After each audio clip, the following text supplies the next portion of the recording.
الرحمن الرحیم۔ اللہ تعالیٰ نے اپنے نام اور کلام میں بے انتہا تاثیر رکھی ہے۔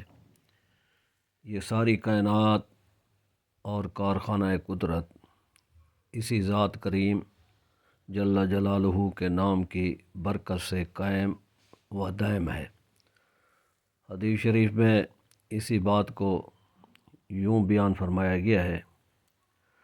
حضرت انس رضی اللہ تعالیٰ عنہ سے روایت ہے کہ رسول اللہ صلی اللہ علیہ وسلم نے ارشاد فرمایا کہ قیامت اس وقت تک قائم نہیں ہوگی جب تک یہ حالت نہ ہو جائے کہ کوئی بھی اللہ اللہ کرنے والا نہ رہے۔ قرآن مجید کی آیات طیبہ، احادیث مبارکہ اور اسماء الہی پر مبنی عملیات کی تاثیر اور ان سے روحانی و جسمانی علاج میں استفادہ ایسی محسوس اور روز مرہ کے مشاہدے میں آنے والی چیز ہے کہ اگر انسان کا دل بالکل ہی مادہ پرستی کا شکار ہو کر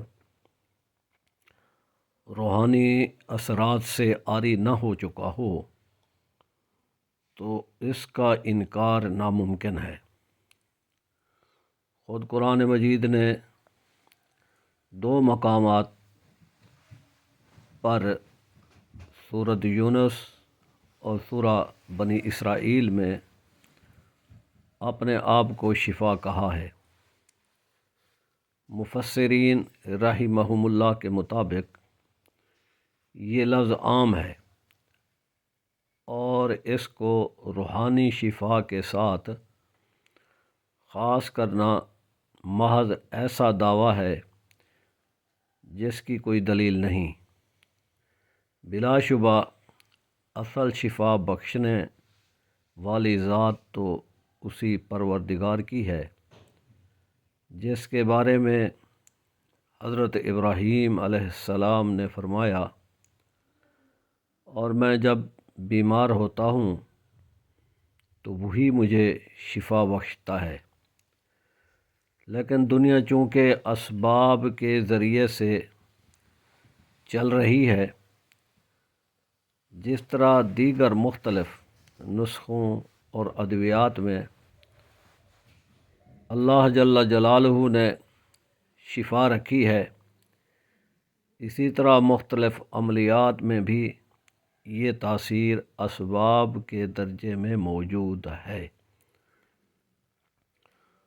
خود رسول اکرم صلی اللہ علیہ وسلم سے کئی احادیث شریفہ میں دم کرنا اور دوسروں کو اجازت مرحمت فرمانا ثابت ہے۔ حضرت اماں عائشہ صدیقہ رضی اللہ تعالی عنہا طیبہ طاہرہ آپ صلی اللہ علیہ وسلم کا معمول نقل کرتی ہیں۔ معمول نقل کرتے ہوئے فرماتی ہیں کہ جب آپ صلی اللہ علیہ وسلم بیمار ہوتے تو سورۃ فلق و سورۃ الناس اپنے اوپر دم کر لیتے۔ جب آخری دنوں میں تکلیف بہت بڑھ گئی تو میں خود پڑھ کر آپ صلی اللہ علیہ وسلم پر دم کر دیتی۔ آج کے دور میں اصل کو چھپا دیا گیا ہے اور نقل اور شیطانی عملیات نے اصل کی جگہ لے لی ہے۔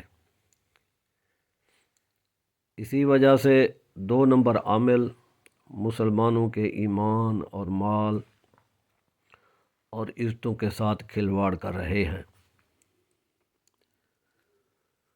اس وجہ سے میں نے سوچا کیوں نہ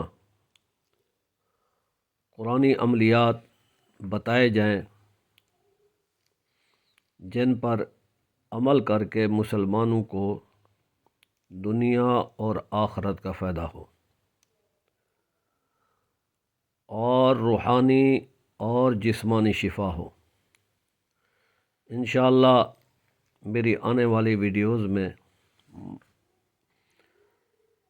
مستند علماء کرام اور صوفیہ کرام کے عملیات آپ حضرات کو بتاؤں گا۔ تو میں اپنے ویڈیوز دیکھنے والے حضرات کو یاد دلا رہا ہوں، میرے چینل کو سبسکرائب کریں تاکہ کوئی ویڈیو آپ سے چھوٹ نہ جائے۔ اللہ آپ کا حامی و ناصر ہو، وآخر دعوانا ان الحمد للہ رب العالمین۔